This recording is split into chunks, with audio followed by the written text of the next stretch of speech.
I'll be with you in 1 second. 1 second. Yeah, I'm ready. Recording in progress. Welcome to the DG Show with Dana and Coco, folks. I'm solo once again. For the first time, we are streaming in 4 places at once. We got TikTok.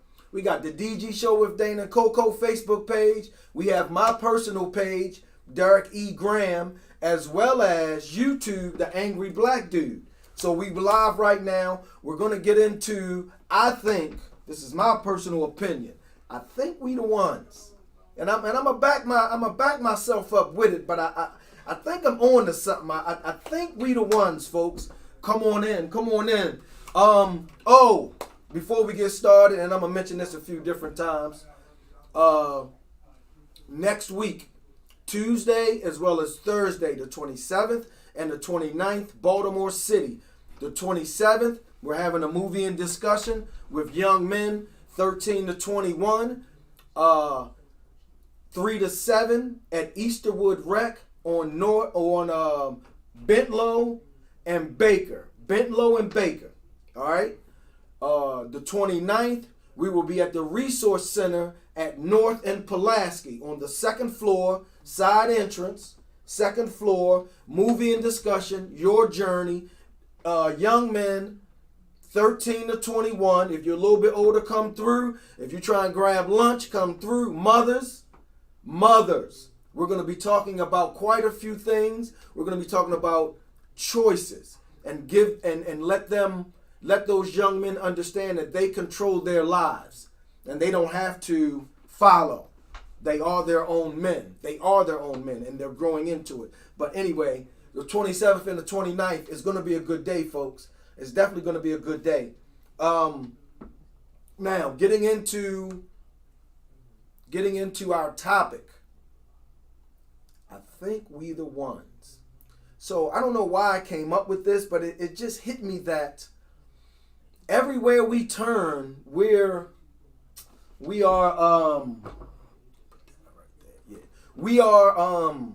not just being attacked, talking about us. I'm gonna just say we and us. That's all I'm gonna say. I ain't trying to y'all understand.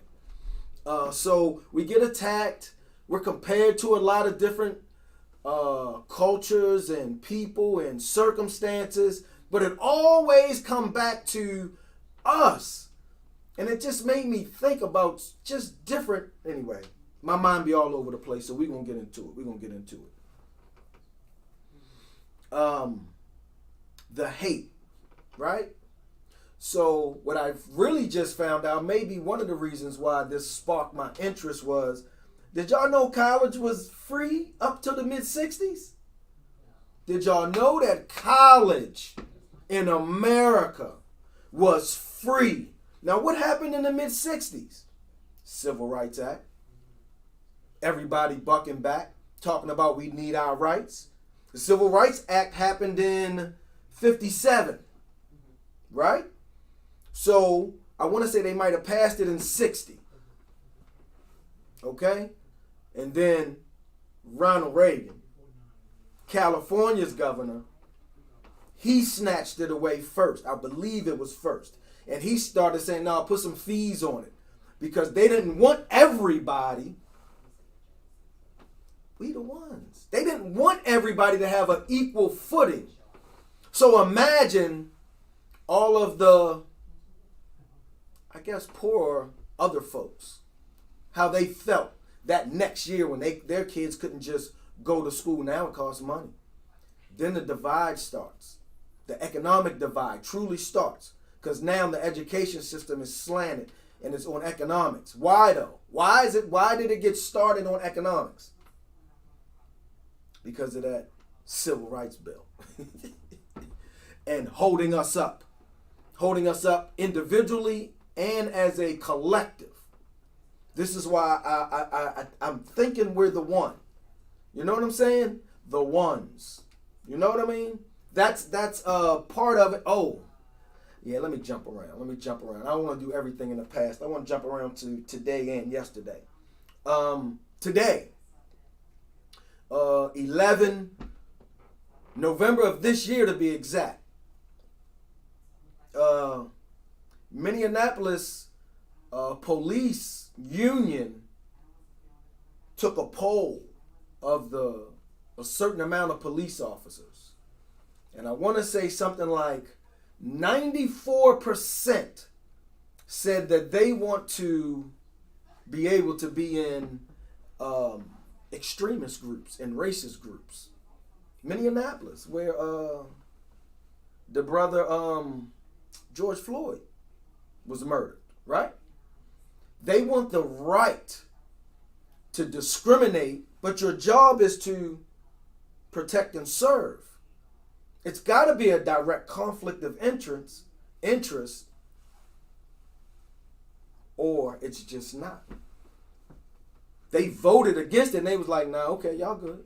There's too many of y'all. Y'all good. Y'all can stay where y'all at. Y'all can do what y'all want to do. As long as you write the report right, you can do what you want to do, especially when you tell your superiors, I'm racist. I'm racist, and I need to be a cop. I need to be over them. Why do you need to be over somebody? In that manner, that controlling manner, with the mentality that you know you have. So, and since '06, what is that? It's almost 23, almost 17 years ago, the FBI warned about law enforcement and racists in law enforcement, and that they're the biggest problem in law enforcement. They're the biggest threat to America. That also came out in the last few years. But we're sticking with law enforcement right now, right? So, in my opinion, it's a fear factor going on. Fear meaning whether it's real or just perceived. If it's perceived, folks usually act on their own personal perceptions. I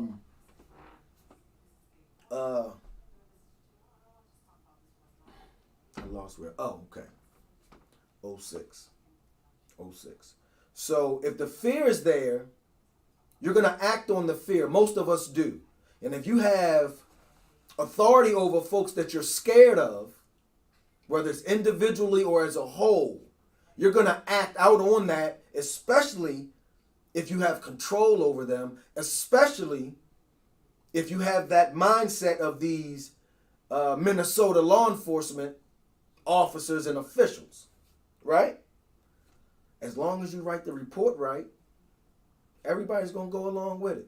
But the question is, what's the fear about? And I say fear because it's not a fear of being in danger right now. That's understandable. But too many of us, especially our young men, have been murdered by the police, and they didn't have a weapon on them.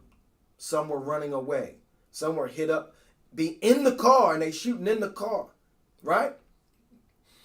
So it's a fear, automatic. They're nervous. So it has to be internal. But what's the fear? In my opinion, some of the fear is you're going to do what my ancestors or what we're doing to you right now, so we have to control you. And some of the fear is I can't allow you to be equal to me. I can't allow you to be on equal footing with me. I have to keep you in your place. Because if you become on equal footing, you might surpass me. You might have things. And think about this with a whole lot of these videos we see with police officers right now. And I just did a video on a police officer that got arrested because another officer thought he had too much money on him. What does that mean? You're not supposed to be in this car. You're not supposed to be in this building. We're called all of those things. It's a fear that we're catching up. And many of us have already surpassed, if you look at individual things, as far as education-wise, our black women are outdoing many. Most. Most. Opening businesses, all the small businesses popping up, all those things. That's taking away from control of our environment, and money, in my opinion. But it's why. I'm going to keep going back to why. Why the need for the control? We got to be the ones, folks. That's all I'm saying. We got to be the ones.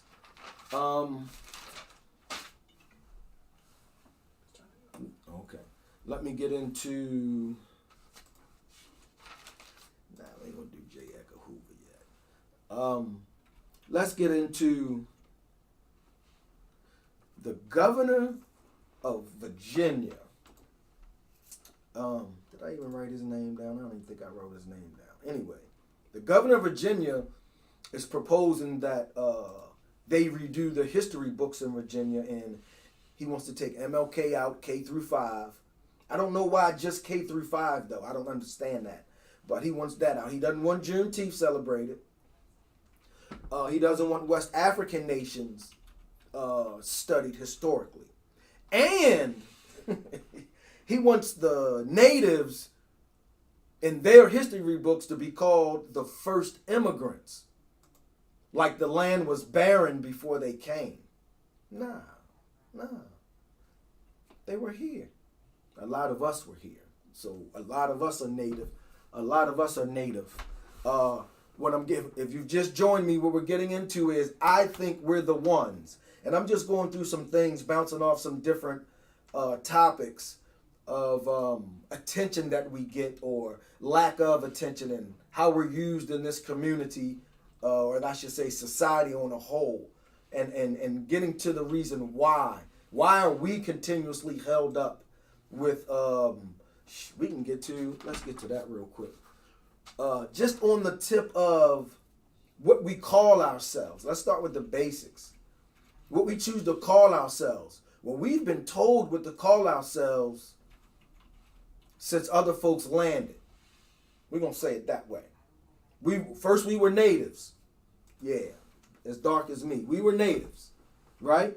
If you look up, and see, that's the thing with a lot of this pushback going on right now, and a lot of history is coming out and who we are, and as far as historically, and the cultures that we left behind, the cultures that were destroyed, and they were our cultures. They are our cultures, right? But the question keeps coming up is why? Why are we the ones constantly taking heat from others? And it's got to be because we the ones. We the ones. Okay, first we were natives. Then we were slaves. The N-word came with slaves, right? Then after freedom, we were colored. Then we got a little bit more knowledge. Then they told us we were Negroes. Then we got a little bit more. Then they told us we were Afro-Americans, right? Without changing anybody else. They didn't get long-haired American, big-nosed American. We got Afro-American, just a little bit closer to home, right? Now we're African-American. But now all of a sudden folks will say, nah. A lot of folks are coming out saying, nah, we Moors. We Moors. We're natives. We're from here. We're from there on this land. We were here already. Right? So why don't they want to go back to the history? When you think about the history, I think about the history. I'm going to talk about myself. When I think about the history, I be asking where the slave ships at. Where they save everything that they love their history, especially when it comes to conquering. Right? When it comes to conquering, they love where the slave ships at. I'm just trying to figure out where the slave ships are. Where are all the indigenous folks that they said they murdered? Where are all of those burial grounds at? Because that's a lot. Or did they just reclassify us every so often? You understand? That's my opinion.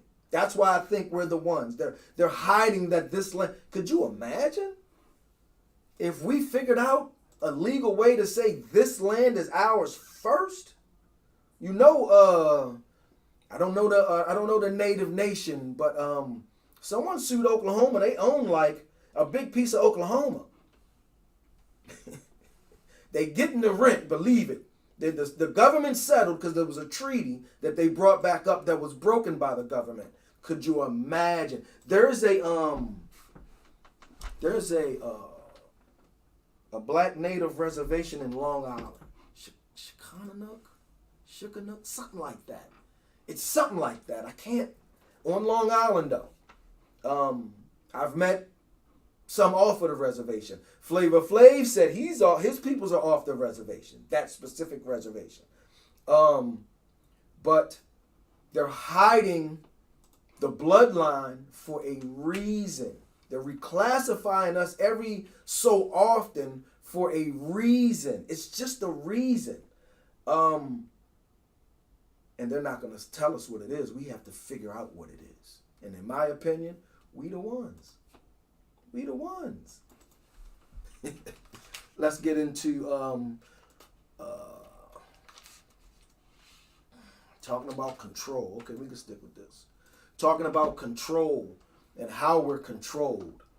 I was thinking about a few different ways. I think the biggest way is food deserts.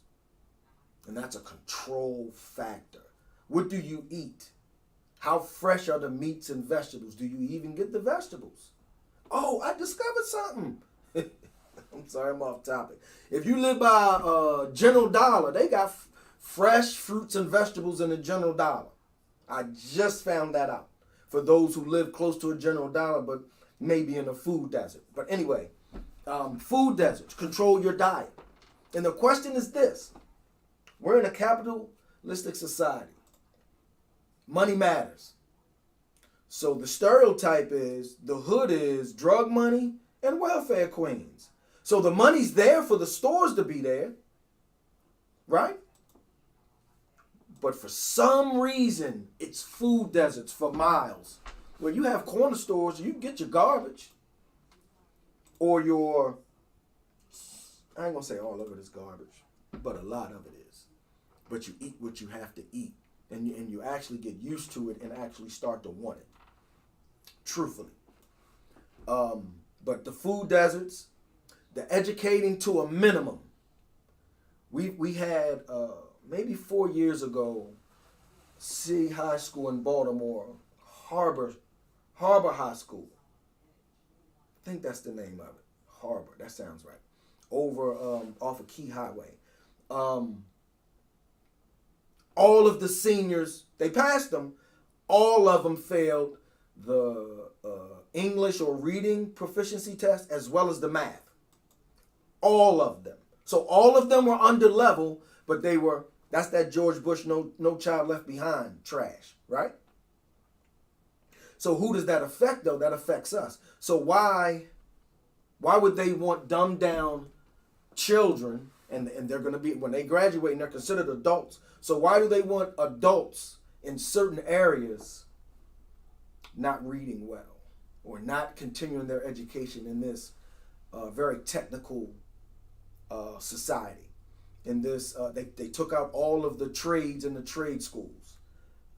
Where I'm having the movie and discussion on the 27th is right across the street from Carver Vocational. I know in the mid-90s, the early to mid-90s, they were graduating nurses with like, it was more than a CNA. What a lot of our women pay for now to go to a CNA class. They were graduating with more than that then. So they slowly took the trades out of the school, right? Slowly took the trades out, slowly started passing everybody, not prepared for life. What does that create? It definitely creates crime. It definitely creates generational poverty, for sure. That's a definite. It has to create that.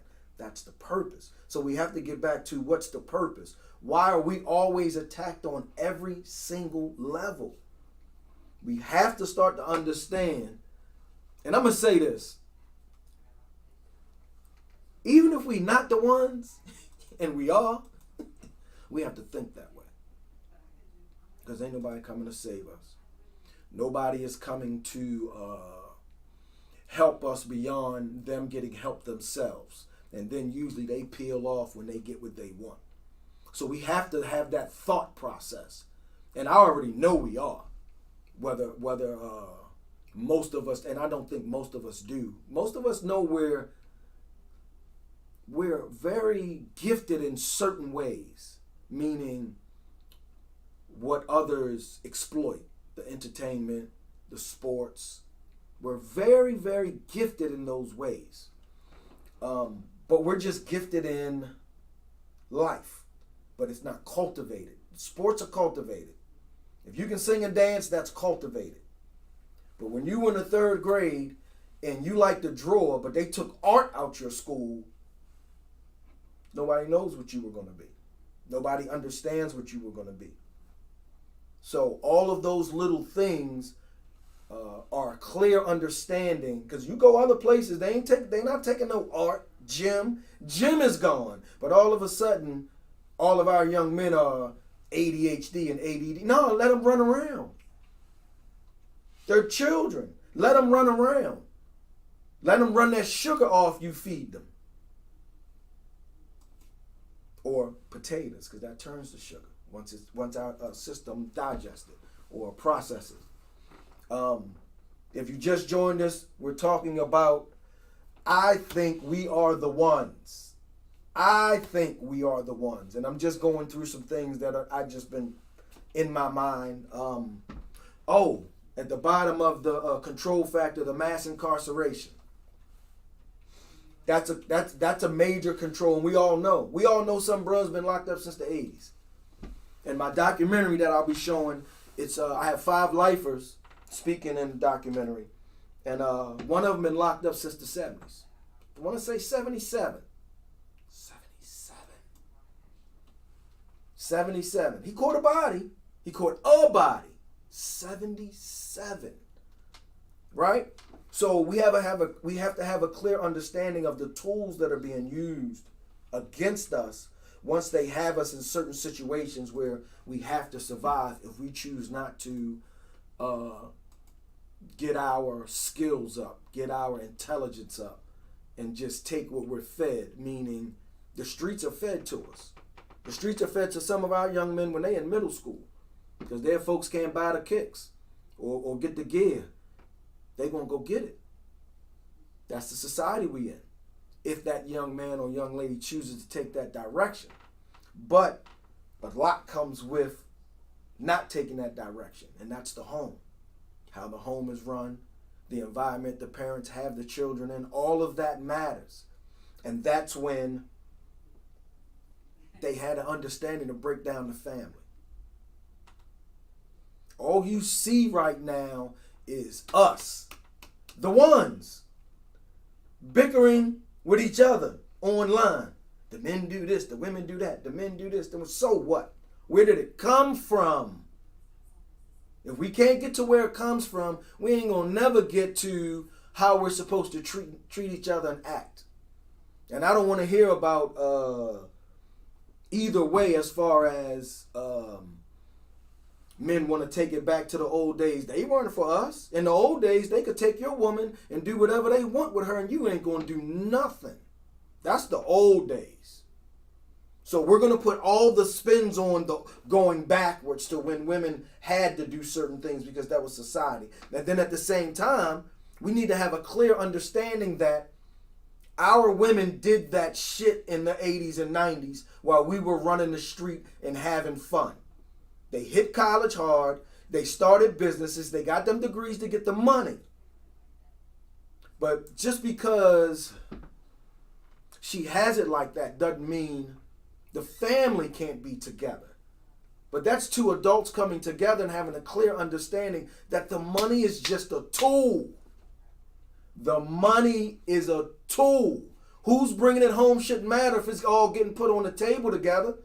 This vacation, this savings, that's for the business, that's for the online business, that's for the kids. All of that should be at play with all, but you know how we come in?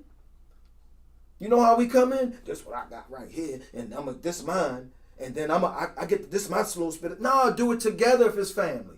Sit down at the table and have adult conversations. and take this society out of your adult conversations. Have it for your family and have a clear understanding for your family that you're the ones. And ain't nobody coming to help y'all. Nobody but you. The children should have a clear understanding of money and how it's used.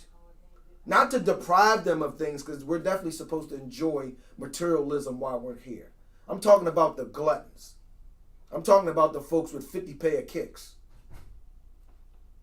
50 pair of kicks.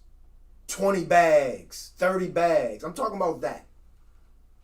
I'm talking about that being targeted for us.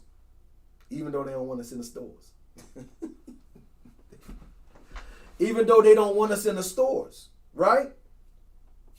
Okay. Let's move on. We're talking about, I think we're the ones. And I'm just giving my synopsis on a few different things. Talking about, let's get to some good news. Let's do that. So, two of the greatest snacks. We're going to go with ice cream, who was invented by Augustus Jackson, and the potato chip by Hiram Thomas. That's us. We don't even know that. Listen, I promise anybody listening right now or hear this later, just Google black inventions. And you can go to pictures. You can go to images. You don't even got to read it. You can go to images and it'll just have the list of the year and the... Did I write some down? I think I wrote some down.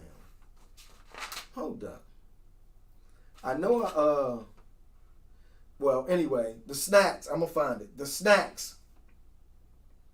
I want to say Augustus Jackson family is still eating off that, because I believe every company that makes ice cream in its modern state uses his basic ingredients. And they have to pay to use that. Now, that's one of the very few things that we've invented that we've kept. Right down to the music that we make. It's always swindled out of us. Swindled by the untalented. I'm gonna say it that way. The untalented, right? But it's a need for that.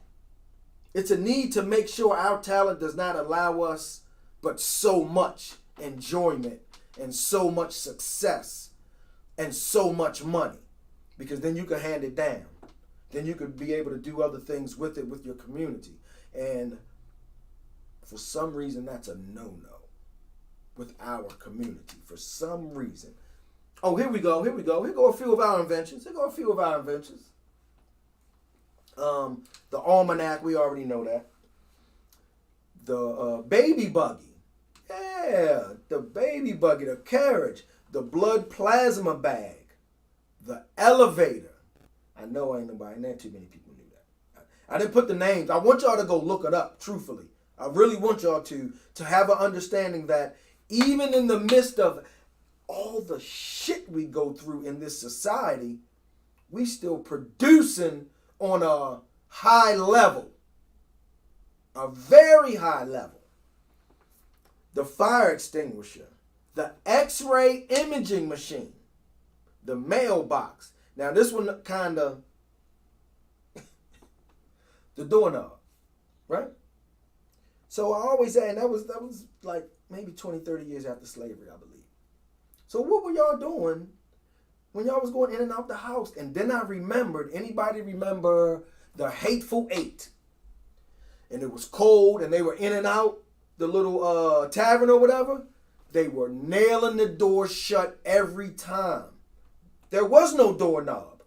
But 20 years, 30 years out of slavery, we're inventing so much stuff. So much.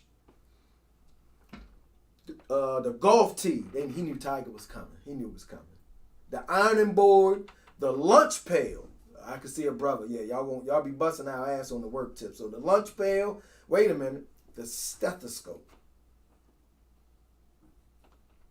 The stethoscope. That's just something that we don't acknowledge when we get into Black History Month, or we get into giving accolades to leaders.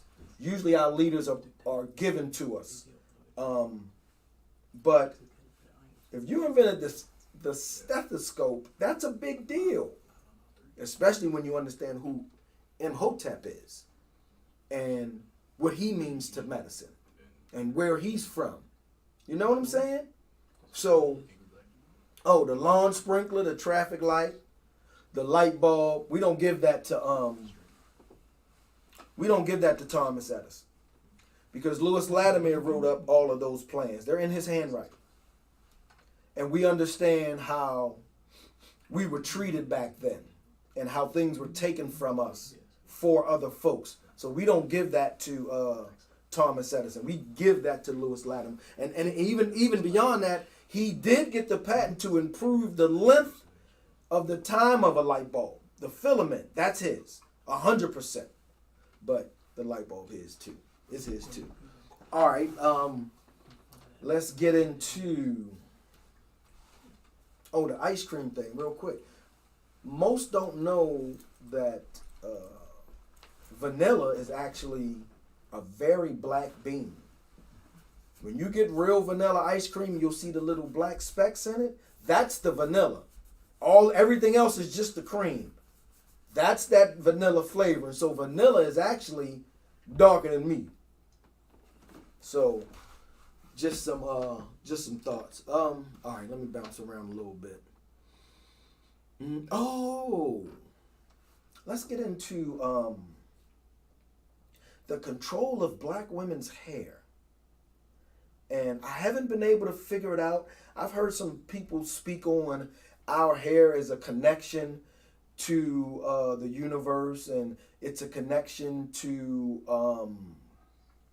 the Creator, and because our hair naturally grows up until it gets too heavy, and then usually, and it grows in 360 degrees, the coils. Talking about the beady beads that get joked so bad in our community. That's an issue for this society. And I'll say, let's go back first, and then we'll play catch up. So back in 1786 in Louisiana, they had something called the Tignon or the Chignon Law, and it was a law that other women, trying not to get canceled, don't know where we're doing it. Other women told the governor, Esteban Miro, that they needed to do something about the black women's hair, and he needed to make a law on their clothing and what they can and can't wear. So what happened was they started making black women wear head wraps, and the truth of it was because the other men were going crazy because of the hair, and they were getting a lot of attention because of the hair. So by law, they were forced to cover their head. But you know what sisters did? Now the head wrap matched the shoes, matched the belt, because that's what we do. You know they was rocking it. You know they was hitting them hard with the scarves. You know they was hitting them hard with just fashion, because it comes like that with us. It's just natural like that. You know they were rocking it. But the why is they were getting too much attention. Now let's fast forward to today. Now, I've heard many sisters, as well as brothers with locks, say, others always want to touch my hair, and they ask me, can they touch it, and they try to get so close to it. And I don't understand the fascination. I don't. But there is a fascination from others about our hair. I think it's disrespectful to ask to touch somebody's hair. I just do. You in my personal space. You don't know me like that. You might not know me at all. But I think it's very disrespectful. But then we get into, there are only like 18 states that have laws against discriminating against black hair. Only 18. That's ridiculous. But we gotta keep going back to why. I'm really starting to think there is some kind of spiritual connection or just a natural being of sisters, and because men for the most part, except for you brothers in them 80s, and y'all was getting them finger waves. Wait a minute, we gotta talk about y'all real quick. Y'all was getting Jerry curls and finger waves back in the day. In my generation. Y'all was getting them Jerry curls and them finger waves and them texturizers, and that shit was funny to me. But and then the fact that to assimilate into the workplace, and a lot of our sisters forced their way in, but they were also forced to the dress code, the hair code. That's when the perms came into play real heavy, and the perm, and it just started getting pushed. And you can't wear braids. Braids are just being accepted. Just being accepted, right? You couldn't do any of that. So you had to come in with your hair as straight as possible and looking like someone else as much as possible. Well, now sisters are starting to take that back, right? Sisters are starting to take that back. And when you see them take it back, it's like a rejuvenation to them. It's like they feel good about it. It's like they feel real good about it. About just being free.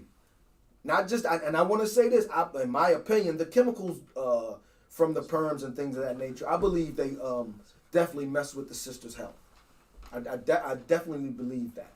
But beyond that, that pressure that society put on you that you have to do this or you can't get in, we don't care how smart you are.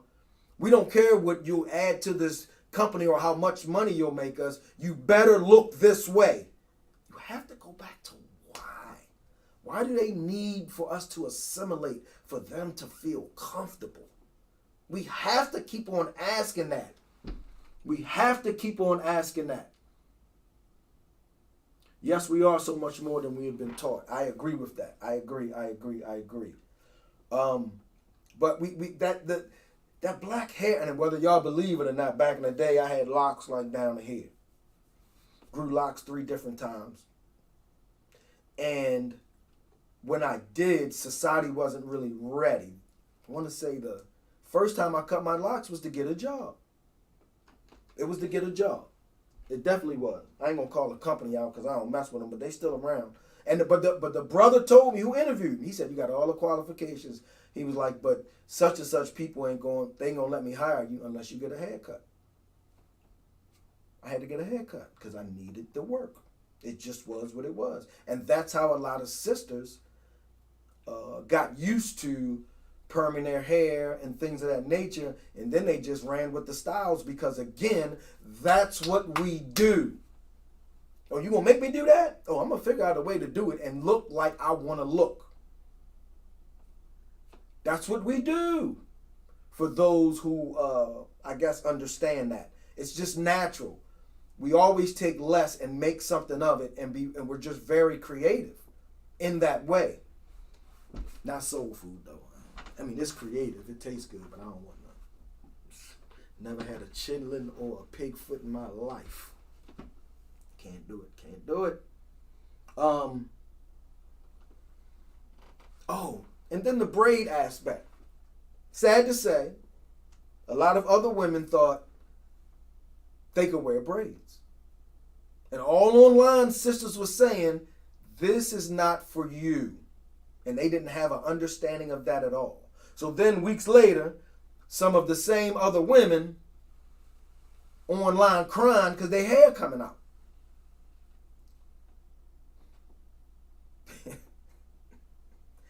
It's not for you. Just like this, it's something going on right now, and it's offending other women, and it shouldn't be. And it's on TikTok mostly, and it's a video like the little boat, and it's for all the black women are saying, whoever does this, we following. So a lot of people are getting their follows up in that manner. And other folks are upset. Some other folks are upset that sisters are being there for each other. And sisters are not being inclusive of anybody else. They're just worried about themselves, kind of like everybody else does. Right? Just acting like everybody else. Not asking for anything from anybody else. And folks, for some reason, have a problem with it. We got to keep going back to why we are the ones. On whatever level you want. Now, as I've been saying, we are the ones. I haven't talked about a Bible scripture, a Quran surah. I haven't talked about any kind of anything as far as religion. I'm just looking at us as a whole and how we're treated. Not on a religious level. It's on a skin tone level. And ain't no other way to put it. Oh, skin tone. Bam. Bam. So you know how, I want to say it's just the society. Maybe it might be the Western world in general. That the number 666 is supposed to be evil. And it's supposed to be demonic and things of that nature, right? But in reality, that's what we're made of. So, all right. 6 neutrons, 6 electrons, and 6 protons equals melanin, equals carbon. That's what we are. 666. So again, why would that be the number of something evil? Why? Deflection? Probably. Making sure we don't look into those numbers? Probably. Making sure those that understood the numbers, when they spoke on it, people really didn't want to hear it because that's not what that means. That means this. But why does it mean this? I don't know. I have no idea why those 3 numbers equal evil, but I do know that equals me. And there ain't nothing evil about me at all. Nothing. I'm a very loving person, even though I call myself the angry black dude. I'm very loving, but we have to keep on going back to why. Why are we the ones continuously going through when actually, if we were just left alone, our community would be, in my opinion, it would definitely be less violent. It would be no racial issue. I'm talking about black police, black firemen, all the things we see on social media, and they act like it's just isolated. But it's isolated everywhere all over the country. Right? We've had a couple of incidents where firemen have lied about going to check for black children in the no, they ain't checked. Somebody else had to go check. We've had firemen in different states lie about certain things that they just didn't do because they need to look like us. They'll care. The policemen, and I'll say this, black policemen are in a very peculiar position. And I understand it. I'm not to say I'm going to let up off y'all as far as my conversation. Wrong is wrong. But you're in a very peculiar, because you know your superiors don't like you really. You have a clear understanding that you're actually being used. You know that. Some take advantage, meaning they're okay with it. Yeah, I'm a control. And some are loving towards the community and handle things appropriately. But I have a clear understanding that you're in a very difficult position concerning your community and your co-workers. And you playing that balance. I definitely understand it. Not to say that I don't think y'all should speak up more, but that's my opinion on the outside. I'm not in it. I'm not in it. So I do have an understanding with that. Y'all Mr. Goddess, man. So how much time we got? 15 minutes. So let me make sure I hit on everything I want to hit on. Oh, I didn't. So J. Edgar Hoover, who was in charge of the FBI in the 60s, he said something that should make us, I want to say, wake up or have a better understanding of what we're up against, and a better understanding that those in power know who we are and we're just figuring it out. Like, to be able to say it out loud and to walk around and say, yeah. J. Edgar Hoover, head of the FBI, said, prevent the rise of the Black Messiah. Those were his words. He sent out memos and had meetings about the rise of the Black Messiah. We have to stifle the Black Panthers. We have to stifle SNCC. We have to watch MLK. We definitely got to watch Malcolm X. It was a fear there that one could influence so many that it would be a problem for this system. Because it's not a problem on the tip of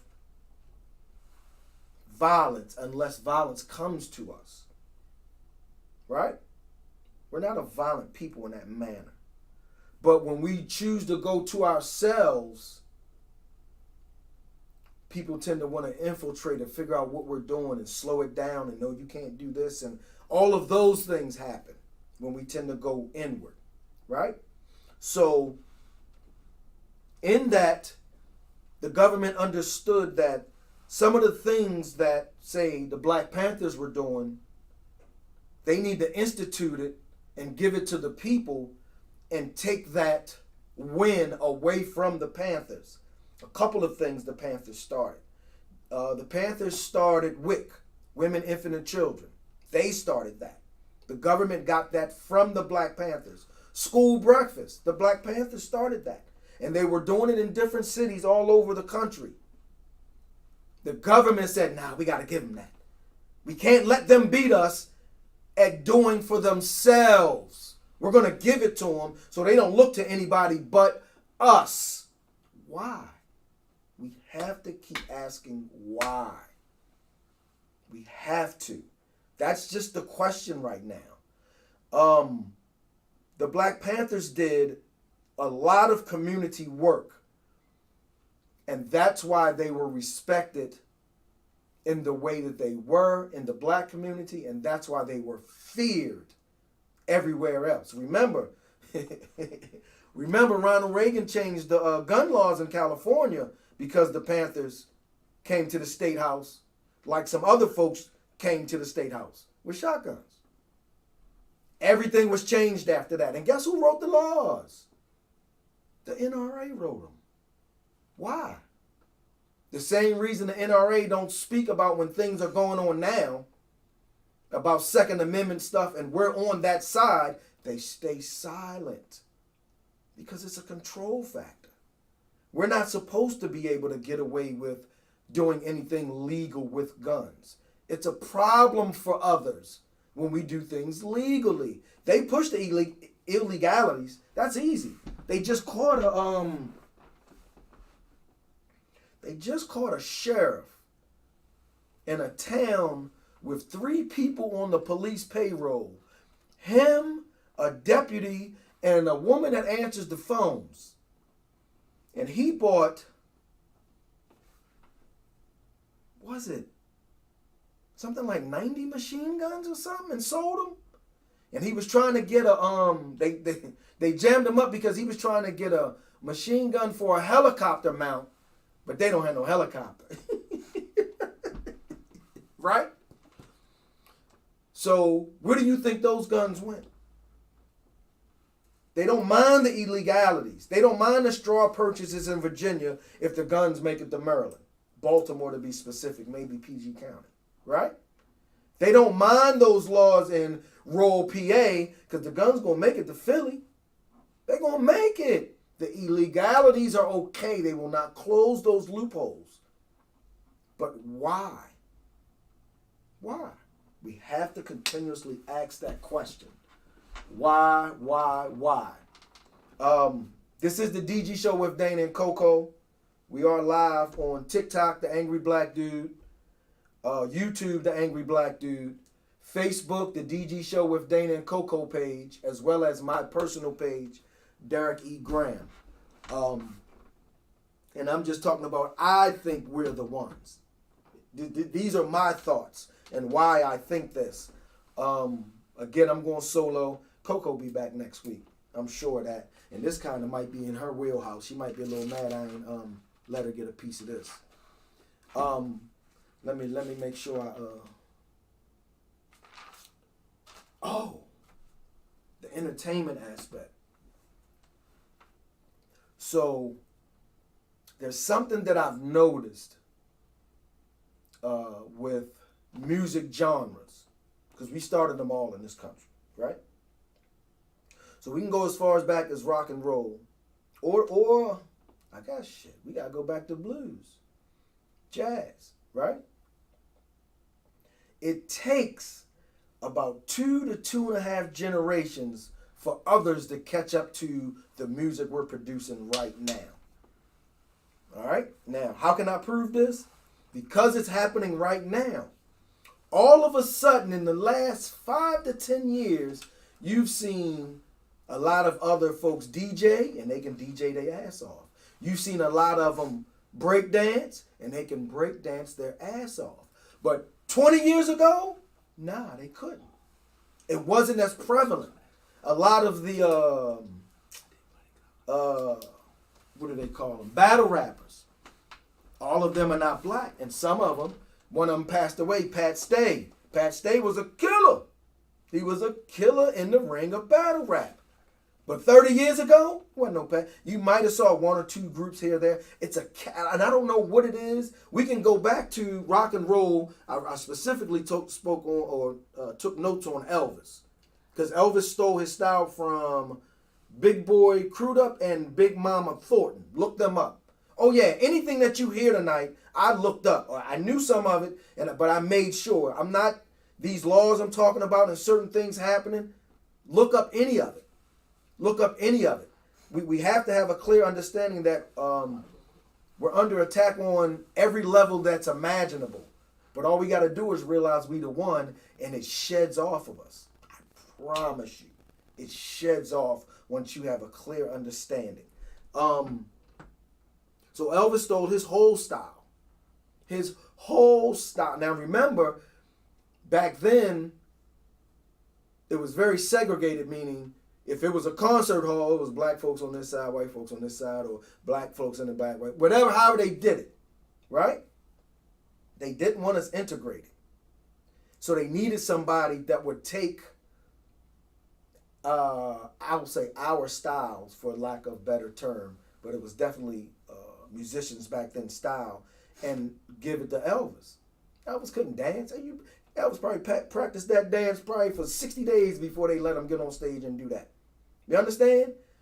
And in his later years, he wasn't making no hits because he wasn't stealing nothing. He was doing movies and couldn't act. But they loved him because it was Elvis. Right? 2 to 2.5 generations. Hip-hop started in the late 70s, early 80s. And it was hated by everybody outside of our community. They couldn't stand it. Burning CDs and records, all of that stuff. We went through that. That's like now. Now you look at it, you can't watch a McDonald's commercial without a hip-hop lingo. You can't cut on they can't call timeout in the NBA without them playing a hip-hop song. They were attracted to it. They couldn't stop the flow because we created it, and it just slowly but surely broke them down. And they probably loved it in the beginning, but it was made by us, so they're not supposed to like it. But they just couldn't walk away. It's the biggest genre now. It was rock and roll, and we did that. You understand what I'm saying?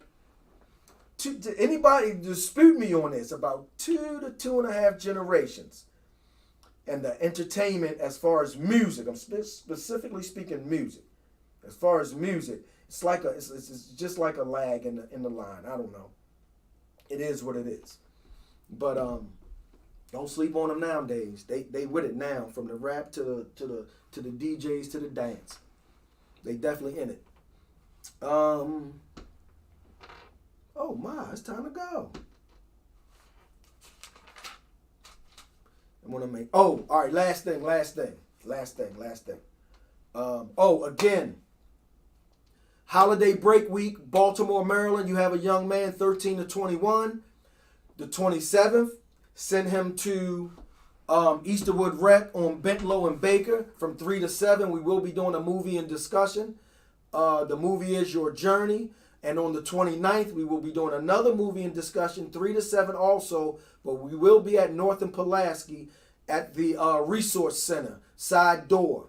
3 to 7 both days, the 27th, 29th. Send your young man. We're going to get in some good topics. Let them get some things off their chest and get some questions answered. And hopefully send them home with a smile and have them built up a little bit. You know what I'm saying? But anyway, last thing. In my opinion, we need to have a clear understanding that we're in an abusive relationship with this country. We are. They need us so bad, but they don't want us to be all we can be. That sounds like a controlling husband, right? That puts down his wife and talks down on her and constantly berates her, but she bad. But he has her in a mental state where she thinks she's ugly. Ain't nobody gonna love her. She's thinking whatever he says. We're in that relationship right now. We're starting to understand, they've been lying to us. No, we ain't that. We not this. We not. We're starting to wake up, but we're in that kind of abusive relationship. Constantly lying to us. Always comparing us to other people, but also leaving other people to their own vices and leaving other people to their own economics. Right? We have to have that understanding that we're in an abusive relationship. Now, can we completely get away? It would take a very long time. But I think the community would be way better off if all of us just have that understanding that, oh yeah, I see that. Yeah, that's America. Yeah. I've been worked around that. And tell the young ones, yeah, I can, don't worry about it. Handle it this way. Or go look into this and do it this. We have to pass the information down that we're in an abusive relationship and how to navigate around the house and be quiet. You know how people don't tell everybody your business. Don't tell nobody your business. You and 1 or 2 other people and just work. Comes better that way. It just comes better that way. But anyway, this is the DG Show with Dana and Coco. We the ones. We the ones. Anyway, peace.